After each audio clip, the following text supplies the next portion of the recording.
السلام علیکم eight class. آج ہم پڑھیں گے جمع اور اسم جمع میں فرق۔ جمع آپ لوگ پڑھ چکے ہیں، ایک سے زیادہ چیزوں کو جمع کہتے ہیں۔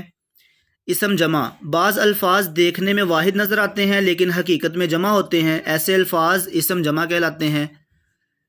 جیسے قافلہ، قافلہ دیکھنے میں واحد نظر آ رہا ہے جس کی جمع قافلے ہوتی ہے، مگر اس قافلہ لفظ کو اسم جمع اس لیے کہا گیا ہے کیونکہ اس قافلے کے اندر بہت سے لوگ ہوتے ہیں، پھر اس کو ایک قافلہ کہا جاتا ہے اور اس کی جمع پھر قافلے آتی ہے۔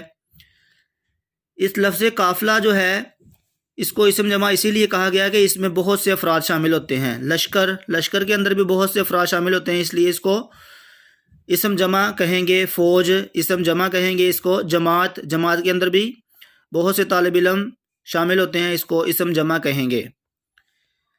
جمع اور اسم جمع میں فرق کیا ہے؟ جمع اور اسم جمع میں فرق یہ ہے کہ جمع کے مقابلے میں واحد موجود ہوتا ہے، جیسے اوقات کا واحد وقت ہے، لیکن اسم جمع کے مقابلے میں واحد اسم موجود نہیں ہوتا، جیسے قوم کا واحد نہیں ہے۔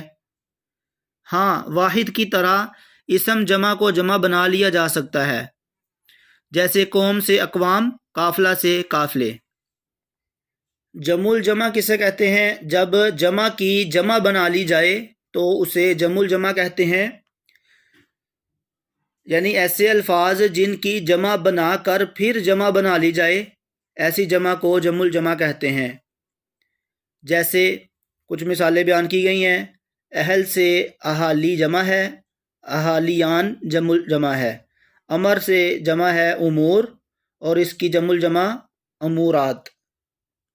اس کی اور مختلف بہت سی مثالیں بیان کی جاتی ہیں، جیسے رکن سے ارکان جمع ہے اور اراکین جمع الجمع ہے۔ اکبر سے اکابر جمع اور اکابرین جمع الجمع۔ خبر سے اخبار اور جمع الجمع ہوگی اس کی اخبارات۔ لازم، لوازم، لوازمات۔ یاد رکھیں کہ جمع الجمع کے بھی کچھ خاص لفظ ہوتے ہیں، ہر واحد لفظ کی جمع الجمع نہیں ہوتی، جیسے ولی کی جمع اولیاء، نبی کی جمع انبیاء، اولیاء سے اولیاؤں یا انبیاء سے انبیاؤں لکھنا بالکل غلط ہوگا، ان کی جمع الجمع نہیں ہوتی۔ عزیز طلبہ، امید ہے آپ لوگ جمع اور اسم جمع میں فرق سمجھ چکے ہوں گے۔